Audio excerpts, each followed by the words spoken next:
నమస్తే అగ్రి తెలుగుకు స్వాగతం. ప్రస్తుతం మనం అనంతపురం జిల్లా గార్లదిన్నె మండలం మర్తాడ గ్రామంలో రైతు కేవీ రమణారెడ్డి గారి దగ్గర ఉన్నాం. ఈయన వచ్చేసి 4 సంవత్సరాల నుంచి ఖర్జూర సాగు చేస్తూ తొలిసారిగా దిగుబడి అయితే తీసుకున్నారు, తొలి పంట తీసుకున్నారు. మరి ఖర్జూర సాగు యాజమాన్య పద్ధతులు, మార్కెటింగ్ గురించి ఆయన మాటలోనే విందాం. నమస్కారం అండి. నమస్తే రమణారెడ్డి గారు. రమణారెడ్డి గారు ఎన్ని ఎకరాలు సాగు చేస్తున్నారు? నేను ఇక్కడ వచ్చి 3 ఎకరాలు ఖర్జూర సాగు చేస్తున్నాను. ఇది వచ్చి పెట్టి 2020లో పెట్టినామన్నమాట, కరోనా టైంలోను. ఇప్పటికి పెట్టి ఇది 3 సంవత్సరాలు పూర్తి అయి 4వ సంవత్సరంలో పడింది. 4వ సంవత్సరం నుంచి కాపు మొదలైందనమాట.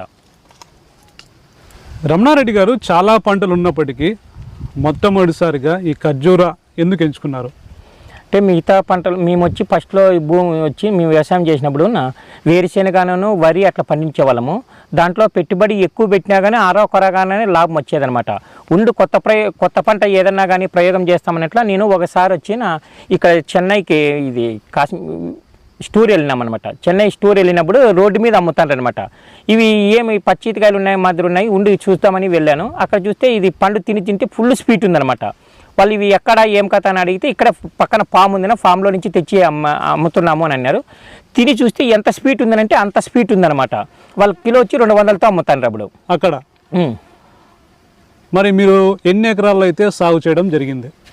మొత్తం వచ్చి నేను ఇక్కడ వచ్చి 3 ఎకరాల్లో సాగు చేస్తున్నాను. మీరు ఏ రకాలు అయితే సాగు చేస్తున్నారు? ఇప్పుడు చూస్తుంటే ఎల్లో గా ఉంది, రెడ్ వెరైటీ కూడా. ఇది ఎల్లో విష్ వచ్చి బర్హీ వెరైటీ అని అంటారు. నా దగ్గర వచ్చి ఎల్ఐటి ఉంది, మెడ్జోల్ ఉంది, ఖనిజా ఉంది, అజ్వా ఉంది అనమాట. కానీ మన కళ్ళు వచ్చి బర్హీ వెరైటీ బాగా సేల్స్ ఉంది, మార్కెట్ పరంగా స్వీట్ ఉందనమాట. రెడ్ ఉంది, అంత లైక్ చేయడం లేదన్న. కానీ బర్హీ వెరైటీ ఎవరైనా కానీ రైతులు ఎక్కువగా సాగు చేస్తుంది బర్హీ వెరైటీ. మంది మొత్తం వచ్చి 200 చెట్లు వచ్చి బర్హీ వెరైటీ ఉన్నాయి. 50 చెట్లు వచ్చి అవి 10 వెరైటీ 10, మెడ్జోల్ 10, ఖనిజా 10, అజ్వా 10 ఉన్నాయి. 200 చెట్లు వచ్చి బర్హీనే ఉండేది. సో మార్కెటింగ్ పరంగా అయితే బర్హీ వెరైటీ బాగా సేల్స్ కానీ బాగుంది, స్వీట్ ఉంటుంది, కాయి నిలువుగుణం కానీ ఎక్కువ ఉంటుంది అనమాట. ఇది వచ్చి 2020లో పెట్టినాను అనమాట. ఇది మొక్కగా నేను అబుదాబి నుంచి తెప్పించిండేది. ఇవి టిష్యూ కల్చర్ మొక్కలు. అంటే ఎవరి ద్వారా తెప్పించారు? అంటే అబుదాబి అని అంటే మనకి అక్కడ పోయేకి డైరెక్ట్ వీసా ఉండదు కదన్నా, మనకి ఏజెంట్ అనే వాళ్ళు ఉంటారనమాట. ఇక్కడ తమిళనాడులో ధర్మపురి అని అక్కడ ఏజెంట్ ఉన్నాడు అనమాట, నిజాముద్దీన్ అని. అతని ద్వారా ఈ మొక్కలు తెప్పించాను. మరి రమణారెడ్డి గారు, ఇప్పుడు 3 ఎకరాల్లో ఎన్ని మొక్కలు అయితే నాటడం జరిగింది?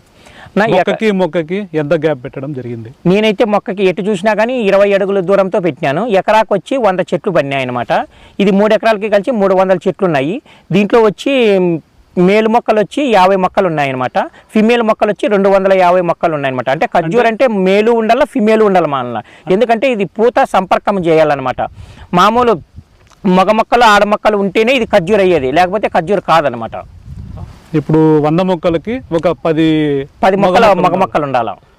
మరి సాలుకి ఎంత పెట్టారు డిస్టెన్స్? మొక్కకి ఎటు చూసినా 20 అడుగులు పెట్టినాము. ఇట్లా సాలుకి 20 అడుగులు, ఇటు వరుసకి 20 అడుగులు, ఎటు చూసినా 20 అడుగులతో పెట్టినాము. మరి పెట్టేటప్పుడు ఎలా నాటడం జరిగింది? అంటే ఒక్కొక్క మొక్కకి గుంతలు తీసి పెట్టడం జరిగిందా, ఎట్లా? అలా భూమిని మనము కొలతలు వేసుకొని బాగా గుంత తీసి 2 అడుగులు గుంత తీయాలన్నమాట. ఎటు చూసినా 2 అడుగులు గుంతకి తీసి దాన్ని వచ్చి మనము వేపపిండిను, ఇది పశువుల ఎరువును, వేపపిండి, మనకి మళ్ళీ సుడోమోనాసు అట్లాంటివన్నీ మందులన్నీ వేసి మొక్క పెడతామన్నమాట. ఎరువులు కూడా వాడటం జరిగింది మీరు. మరి రమణారెడ్డి గారు, ఇప్పుడు నాటిన తర్వాత మనకు కోత రావడానికి ఎంత కాలం మనము దీన్ని పెంచాల్సి ఉంటుంది? మనము 3 సంవత్సరాలు పూర్తి అయినాక 4వ సంవత్సరంలో పండినాక ఫస్ట్ పూతలు వస్తాయన్నమాట. 4వ సంవత్సరం పండిన నుంచి ఇవి పూతలు వచ్చి ప్రతి సంవత్సరము ఫిబ్రవరి నెలలో వస్తాయన్నమాట. ఫిబ్రవరి నెలలో వచ్చినప్పుడు మనకి ఒక 15 రోజుల ముందు మగపూత వస్తుంది. ఆ పూతలు తీసుకొని మనం ఎండబెట్టుకోవాలన్నమాట. ఆడపూతలు వచ్చినప్పుడు మగపూతలది ఆడపూతలకి పెట్టి సంపర్కం చేయాలన్నమాట ప్రతి ఒక్క గొలకి. మనకి మగ మొక్కలు ఏవైతే ఉన్నాయో దాని నుంచి వచ్చిన పూతని తీసి ఎండబెట్టుకోవాలా, ఆరబెట్టుకోవాలన్నమాట. అంటే అవి ఒకటేసారి వస్తేనేమో పర్వాలే, లేదంటే అది ముందు వస్తుంది కదా, ముందు వస్తే దాన్ని ఆరబెట్టుకొని నీ ఆడపూతలు ఎప్పుడు వస్తే అప్పుడు పెట్టచ్చు అనమాట. కానీ ప్రతి ఒక్క సంవత్సరము ఫిబ్రవరి నెలలోనే పూతలు వస్తాయన్నమాట. మనము పాలినేషన్ చేసినప్పుడు మనకి వర్షం రాకూడదు అనమాట. మనకు పాలినేషన్ చేసినాక ఒక 4-5 రోజులు వర్షం రాకూడదు. వర్షం వచ్చిందనుకో మళ్ళీ దాన్ని తిరిగి మనం మళ్ళీ పాలినేషన్ చేయాలి, ఇంకోసారి చేయాల్సి ఉంటుంది. వర్షం రాకపోతే ఏం కాదు.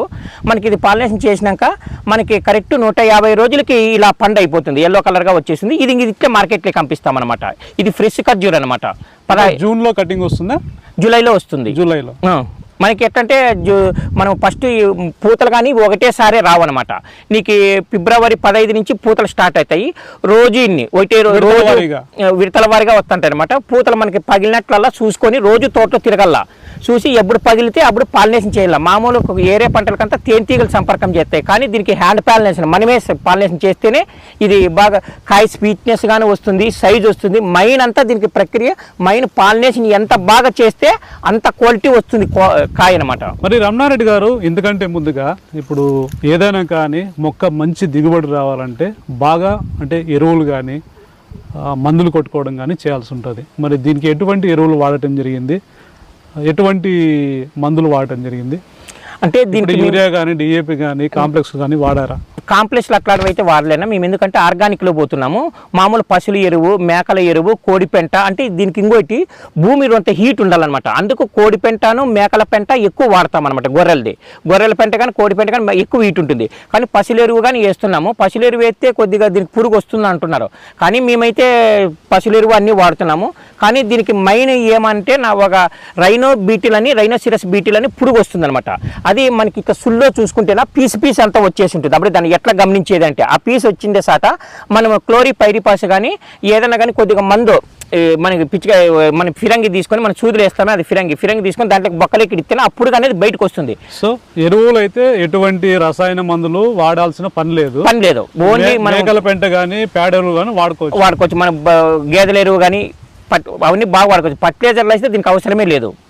ఇక చీడపీడలు అనేది సర్వసాధారణం ఏ పంటలకైనా. మరి దీంట్లో ఈ ఖర్జూరాలో ఎటువంటి చీడపీడలు ఆశిస్తూ ఉంటాయి, మీరు ఏ విధంగా దాన్ని అధిగమించారు? ఓన్లీ నా తోటలో అయితే ఇంతవరకు రైనో బీటలు వచ్చిందినా, ఇంకా లేదనుకుంటే ఒక చెట్టుకి మళ్ళీ 4 సంవత్సరాలు దాటిన తర్వాత ఇది రెడ్ వీల్ అని వస్తుందంట. అదైతే ఇంకా మన తోటలో అయితే అటాక్ కాలేదు. కానీ ఇప్పుడు బాగా కాసిన చెట్టు ఎట్టుండే చెట్టు అట్లే ఉంటుంది, ఉన్నట్టుండి గాలికి పడిపోతుంది అనమాట. అంటే లోపలంతా బుడంలో అంతా తినేసుకుంటూ పోతుంటుంది అనమాట. కాదు, రెడ్ వీల్ 4 సంవత్సరాల తర్వాత వస్తుంది అనమాట. అది ఉన్నట్టుండి ఇట్లా ఈ చెట్టు ఇట్లా బాగా చూసేకుంటుంది. ఇంక రేపమన్నాడో పడిపోతుంది అనగా ఈ చెట్టుని గమనిస్తాము.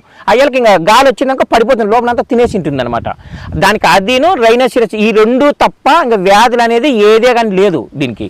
ఒకసారి నాటిన తర్వాత మనకు ఎంతకాలం మనం దిగుబడి తీసుకోవచ్చు? అంటే మనమైతే ఇక్కడ ఇంకా మన జిల్లాలోను మన రాష్ట్రంలో అయితే ఇంక ఇక్కడ ఎక్కువ పెద్దగా ఏళ్ళ నుంచి పండించిన వాళ్ళు లేరు కదా. ప్రస్తుతానికైతే మనము సౌదీలోను అక్కడంతా చూస్తున్నాం కదా, 70 ఏళ్ళ సంవత్సరాల చెట్లుగానే ఉన్నాయన్నమాట. ఇది ఒక్కసారి ఎందుకంటే ఈత చెట్టు జాతిది అనమాట. ఇది మనము పూర్వం వంకల్లోనే అంతా చూస్తుంటాము. కనీసం అంటే 60-70 ఏళ్ళ చెట్టుగానే ఉంటాయి. ఇవి నాకు తెలిసి 40-50 ఏళ్ళు పైబడినే మనకి పంటలు ఇస్తానే ఉంటుంది. మరి రమణారెడ్డి గారు, ఇప్పుడు నాటిన తర్వాత 4వ సంవత్సరం నుంచి మనకు దిగుబడులు వస్తాయని చెప్తున్నారు. ఇప్పుడు మీరు మొదటి కోత అయితే తీసుకోవడం జరిగింది, ఎంత దిగుబడి వచ్చింది? ఇప్పుడు అంతే దాదాపు పైరంతా మీరు పంట వచ్చి కోసినట్టున్నారు, చివరిగా ఇంకా లాస్ట్ కటింగ్ ఏదో ఉన్నట్టుంది. ఇంతవరకు ఇప్పుడు పంట పూర్తి అయిపోతే ఎంత దిగుబడి తీసుకోవచ్చు? మేము ఈ సంవత్సరంలో 2024 జూలై 1వ తేదీ మొదలు పెట్టాము నా కటింగు. జూలై 1వ తేదీ నుంచి ఇప్పుడు ఇంకా లాస్ట్ కటింగ్లో మీరు వచ్చారనమాట. ఇప్పటికైతే మన తోటలో వచ్చి 6 టన్నులు కోసినామన్నమాట. ఇంకా నాకు తెలిసి ఇంకా ఒక 2 టన్నులు వచ్చేటట్టుంది, అక్కడక్కడంతా ఇంకా 2 టన్నులు వచ్చేటట్టుంది. ఇది ఫస్ట్ పంట అనమాట. ఇంకా మరి 6 టన్నులు ఏ ధరతో మీరు అమ్మడం జరిగింది? మనము ఎంత అమ్మడం జరిగింది? మనము హోల్సేల్గా అయితేనా 1,10,000 1,20,000 టన్నుకి ఇస్తున్నాం. అంటే కేజీ వచ్చి 110-120 రూపాయలు ఇస్తున్నాము హోల్సేల్ రేటు. రిటైల్గా వచ్చి నేను వచ్చి అనంతపురం సిటీలోనే ఉండేది, బల్లార్ రోడ్డు సిండికేట్ నగర్లో ఉన్నాము. మేము ఇంటి దగ్గర అమ్ముతున్నాము. ఇంటి దగ్గర వచ్చి 150 నుంచి 200 వరకు కిలో అమ్ముతున్నాం అనమాట. ఫస్ట్లో ఇవి ఇంటికాడికి వచ్చిన వాళ్ళు ఏంటి పచ్చికాయలు అవి అంటున్నారు. ఒక కాయ తినేకి ఇస్తేనా తిని చూసి ఒకరు కేజీ అడిగేవాళ్ళు 2-3 కేజీలు తీసుకుంటారు. అంటే ఇంత స్వీట్ ఉంటుంది అది ఇదని. ఫస్ట్లో ఎవరైనా చూసుకొని ఇవి పచ్చికాయలా అది ఇది అని అంటున్నారు. కానీ ఇది తిన్నాక ఫ్రెష్ ఖర్జూర్ అంటే ఇట్లుంటుంది అని అనుకుంటున్నారు. అంటే మీరు ఇంటి దగ్గర కూడా అంటే అనంతపురం మేము సిటీలోనే ఉండేదన్నా. ఇంటి దగ్గర మాకు ఇంటి దగ్గరే డైలీ ఎంత లేదన్నా ఒక 100 కేజీల వరకు ఇంటికాడే అమ్ముతున్నాం అనమాట. మరి రమణారెడ్డి గారు, ఇక ఇప్పుడైతే తక్కువ అంటే దిగుబడి అయితే ఉంది, ఎందుకంటే మొదటి పంట కాబట్టి. ఇంకా బయట మార్కెట్ ఎలా చేసుకుంటున్నారు? అంటే ఇప్పుడు తక్కువ ఇంటి దగ్గర ప్లస్ ఇక్కడికే వచ్చి కొనుక్కెళ్తున్నారు చెప్తున్నారు. బయటకి ఎక్కడన్నా పంపించడం జరిగిందా? దీనికి ఇంకోటి మెయిన్ ఏమంటే కొద్దిగా మార్కెట్ ప్రాబ్లం అయితే ఉందినా. ఎందుకంటే ఇప్పుడు దానిమ్మ కానీ బత్తాయి కానీ ఎక్కడికన్నా కానీ ఇప్పుడు హైదరాబాదు బెంగళూరు అక్కడ తీసుకుపోతే టన్నులు తీసుకోవాలి ఉన్నారు. దీనికైతే ఇంకా బయర్స్ అంతవరకు లేదనమాట. ఏమన్నా దీనికి మార్కెట్ మనం సొంతంగా మార్కెట్ చేసుకునేటట్టుంటేనే కొత్త రైతులు ఎవరైనా కానీ ఇది ముందుకు రాలి. మార్కెట్ పరంగా చాలా ఇబ్బందులు ఉన్నాయి. నేనైతే యూట్యూబ్ లో వీడియోలు చేసి వాళ్ళకి అంత వచ్చింది ఇంత వచ్చింది చెప్పి పెట్టద్దు అంటారు అనా. యూట్యూబ్లో చెప్పాలంటే చాలా మంది యూట్యూబ్లో చూసి ఎకరాకి మాకు 30 లక్షలు వచ్చినాయి 20 లక్షలు వచ్చినాయని చాలా మంది మోసపోయి మార్కెట్ పరంగా చాలా మంది నష్టపోతున్నారు దీంట్లో. కానీ ఎందుకంటే అన్ని లక్షలు అయితే రావు. ఎందుకంటే చెట్టుని ఇది ఒక చెట్టు వచ్చి నేను కొనుగోలు చేసిండేదే 4,250 రూపాయలు ఒక్కొక్క మొక్క. నాకు దానికి పెట్టుబడి అది దీనికంతా ఫినిషింగ్ తోటకి అది మొత్తం అంతా 15 లక్షల పెట్టుబడి పెట్టింది. 12 లక్షల చిల్లర ఓన్లీ మొక్కలకే అవుతుంది. 12 లక్షల పైచులకు మళ్ళీ 3 లక్షలు అంత మొక్కలకి దీనికి ఎరువులు అవి అంతా 15 లక్షలు అవుతుంది. దీని పెట్టుబడి అయితే ఎందుకంటే చాలా పెట్టుబడి వస్తుంది. మెయిన్ ఇంకోటి ఏమంటే మార్కెట్ పరంగా అయితే చాలా ఇబ్బందిగా ఉందన్న. ఎందుకంటే మేము వచ్చి హైవేల మీద కానీ సిటీల్లో కానీ కొంతమందిని లేడీస్ని ఒక్కొరికి డైలీ 500 కూలిచ్చి మార్కెట్ మేమే చేస్తున్నాము. ఎందుకంటే మార్కెట్ పరంగా మీరు సొంతంగా అమ్ముకునేటట్టుంటే ఎవరైనా రైతులు ముందుకు రండి. ఎందుకంటే యూట్యూబ్లో వాళ్ళకే 10 లక్షలు వచ్చినాయి వీళ్ళకి 20 లక్షలు వచ్చినాయి అట్లా దయచేసి యూట్యూబ్లో చూసి మటుకు మోసపోకండి. లేదంటారా ఎవరన్నా కానీ ఇప్పుడు నేనే కానుంది ఇంకా నాకంటే ముందు అనుభవజ్ఞులు చాలా మంది ఉన్నారు రైతులు 6 ఏళ్ళు 7 ఏళ్ళు పెట్టిన వాళ్ళు వాళ్ళని పంట తోట దగ్గరికి వెళ్ళి మేము పెట్టాలనుకున్నాము. ఆ రైతును కనుక్కోండి. ఆ రైతు మీకు 7 ఏళ్ళు 8 ఏళ్ళు దీంట్లో వడిదుడుకులన్నీ చూసింటారు కాబట్టి ఆ రైతు చెప్తారు. మీరు అనుభవాలు తెలుసుకొని మీరు సొంతంగా మార్కెట్ చేసేటట్టుంటే మటుకు పెట్టుకోండి. మరి రమణారెడ్డి గారు ఇప్పుడు మీరు 3 ఎకరాలకైతే ఈసారికైతే 6 టన్నులు దిగుబడి వచ్చిందని చెప్తున్నారు. ఎకరాకి 2 టన్నులు యావరేజ్గా. ఇది ఎందుకంటే మొదటి కోతే. భవిష్యత్తులో బాగా దిగుబడి వస్తే ఎంత దిగుబడి తీసుకోవచ్చు అన్నా? ఇది మనకి చెట్టు నుంచి మనము ఎంత దిగుబడి తీసుకోవడానికి అవకాశం ఉంటుంది అన్నా? ఇది మనకి 4వ సంవత్సరం ఇంకా స్టార్టింగ్ లో మనకి ఇది ఎకరాకు వచ్చి 2 టన్నులు వచ్చినట్లు ఇప్పుడు యావరేజ్ ఫస్ట్ పంట కాబట్టి. అదే చెట్టు 5 సంవత్సరాలు దాటి 6 సంవత్సరాలు అయితే మటుకు మనకి ఒక్కో చెట్టు నుంచి ఎంత లేదన్నా కానీ 200-300 కేజీలకు ఇస్తుంది మనకి ఇది. కానీ ఎక్కువ పెట్టుకోకూడదు. ఎక్కువ పెట్టుకున్నాం అనుకో సైజు తగ్గుతుంది అనమాట. బ్రాంచెస్ ఇవి వచ్చి ఒక్కొక్క గొల మనకి 5వ సంవత్సరం నుంచి ఒక్కొక్క గొల 20 కేజీలు పైన ఇస్తుంది. ఒక్కొక్క గుత్తి వచ్చి ఇట్లా 20 కేజీలు వస్తుంది. ఒక్కొక్క బ్రాంచెస్ వచ్చి మనకి 20 కేజీలు ఇస్తుంది అనమాట. మనకి యావరేజ్ మనము 10 గొలలు పెట్టి ఇది 12, 15, 20 వరకు కానీ వస్తాయి. కానీ అన్ని పెట్టుకోకూడదు. మనము యావరేజ్ మనకి ఒక 10 గొలలు పెట్టుకున్నాం అనుకో 10 కేజీ ఒక గొలకు 20 కేజీలు వచ్చినా 200 కేజీలు వస్తుంది అనమాట. మనకి చెట్టుకు యావరేజ్ 200 కేజీలు అదే 5 సంవత్సరాలు పైబడినాకే వచ్చేది. 6వ సంవత్సరం 7వ సంవత్సరం అట్లా వస్తుంది అనమాట. మనకి ఎక్కువ పెట్టుకోకుంటే మనకి సైజు కానీ బాగా వస్తుంది, కాయ కానీ స్పీడ్ బాగా పెరుగుతుంది అనమాట. మార్కెట్లో కానీ మనకి సైజు బాగా క్వాలిటీ ఉంటేనే మార్కెట్లో కానీ డిమాండ్. నీకు సన్నగా అట్టుంటే ఈతకాయలు మాత్రం ఎవరు తీసుకోరు. నీకు ఇది 300 కేజీలు 400 కేజీలనే ఇస్తుంది. కానీ బ్రాంచెస్ కట్ చేసుకోవాలి మనం పాలినేషన్ చేసినప్పుడు. పూత ఎక్కువ వచ్చిందని ఎక్కువ పెట్టకూడదు. చెట్టుకు ఒక కనీసము 10 బ్రాంచెస్ పెట్టుకుంటే 10 గెలలు పెట్టుకుంటే సరిపోతుంది. అట్లా ఉంటేనే మనకి కాయ క్వాలిటీను వస్తుంది, మనకి సైజు వస్తుంది, స్పీడ్ గాని పెరుగుతుంది. రమణారెడ్డి గారు ఇప్పుడైతే తక్కువ దిగుబడి అని చెప్పేసి ఇక్కడ చేస్తున్నారు, ఇంకా బయటికి ఏమైనా పంపించడం జరిగిందా? మేము వచ్చి ఇంటికాడే వచ్చి ఒక 2 టన్నుల వరకు అమ్మినాము అనంతపురం సిండికేట్ నగర్లోను. కానీ మళ్ళీ బయట బండ్ల మీద అమ్మే వాళ్ళు వీళ్ళు వస్తున్నారు. వాళ్ళు ఒక 2 టన్నుల వరకు ఇచ్చాము. తమిళనాడు వచ్చి కోయంబేడు మార్కెట్లో వచ్చినారు, వాళ్ళు 2 టన్నుల వరకు కోసుకుపోయినారు. కానీ మార్కెట్ పరంగా కానీ ఎక్కడన్నా కానీ ఎన్ని టన్నులు వచ్చినా కానీ తీసుకునేటట్టుంటేనా మంచి పంట అన్న. మళ్ళాను దీనికి ఎట్లంటే మందులు ఇట్లా క్రిమిసంహారక మందులు అట్లా వాడేటి లేవు కదా. కానీ ఇది మార్కెట్ పరంగా హెల్త్ పరంగా బెనిఫిట్స్ బాగున్నాయని బాగా తింటున్నారు అనమాట. అవునండి, అంటే డాక్టర్స్ కూడా చెప్తుంటారు రక్తం తక్కువ ఉంటే ఖర్జూరం నానబెట్టుకుని తినండి, ఖర్జూర కాయలు తినండి అని చెప్తుంటారు. ఆ ఖర్జూర అయితే మనం ఇప్పుడు తింటాండేది వచ్చి అరబ్ కంట్రీస్ లో పండిండేది. ఈ సంవత్సరం పండిండేది రేపు సంవత్సరం వాళ్ళు పంపించేది. అది బెల్లం పాకులో ఉడకబెట్టి. ఇది అట్లా కాదు, డైరెక్ట్ ఫ్రెష్ ఖర్జూరం మన యాపిల్ పండెట్లో అట్లా డైరెక్ట్ ఇది పచ్చికాయ ఇది తినండి. ఎంత స్వీట్ ఉంటుందంటే అంత స్వీట్ ఉంటుంది అనమాట. ఇది పిల్లలకు కానీ ఎవరికైనా కానీ హెల్త్ పరంగా కానీ చాలా బెనిఫిట్స్ ఉన్నాయన్నమాట. ఇది హెల్తీగా ఉంటుందన్నమాట, పచ్చి ఖర్జూరే అనమాట. దీన్ని ఇట్టే తినచ్చు అనమాట. మాగితే ఇంకా స్వీట్ ఉంటుంది. పచ్చి అట్టే డిమాండ్ బాగుంది మార్కెట్. అనంతపురంలో అయితే మీరు ఇంటి దగ్గర వేస్తున్నారు, బయట ఊర్లో కూడా ఏమైనా పంపిస్తున్నారా? ఎవరు మార్కెట్ కావాలంటే వస్తే మటుకు అందరికీ ఇస్తున్నాంనా. మేము కోయంబేడు మార్కెట్ పంపించాము, బెంగళూరు సిటీ మార్కెట్ పంపించాము, ఇక్కడ లోకల్ మార్కెట్లో అంతలా పంపించాము. మరి మీ ఫోన్ నెంబర్ చెప్తారా ఒకసారి? మాకు ఎవరికన్నా కానీ ఈ ఖర్జూరు కావాలంటే మేము అనంతపురము బల్లారు రోడ్డు సిండికేట్ నగర్లో అమ్ముతాము. కావాలంటే మీరు ఇంటి దగ్గరికి కానీ రావచ్చు. మా ఫోన్ నెంబర్ వచ్చి 9346925502. నా పేరు రమణారెడ్డి.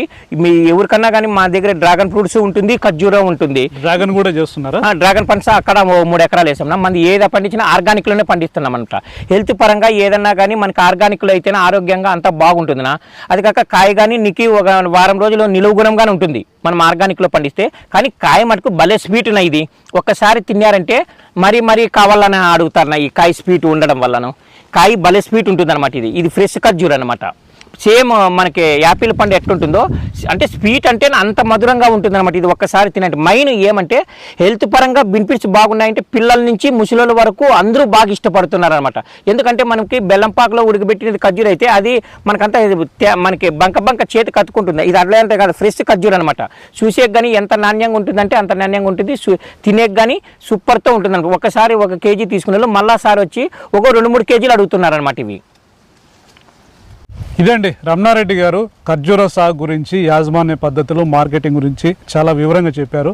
రమణారెడ్డి గారు ఏం చెప్తున్నారంటే మార్కెటింగ్ లేకుండా ఖర్జూరనే కాదు మిగతా పంటలు కూడా తొందరగా వేరే వాళ్ళకి డబ్బులు వచ్చాయని చెప్పేసి ఏ పంట కూడా సాగు చేయొద్దండి, మార్కెటింగ్ చూసుకొని మాత్రమే సాగు చేయండి అని చెప్తున్నారు. రమణారెడ్డి గారు ఈ ఖర్జూర సాగు గురించి చాలా మంచి వివరాలు తెలియజేశారు. నమస్కారం అండి. నమస్తే.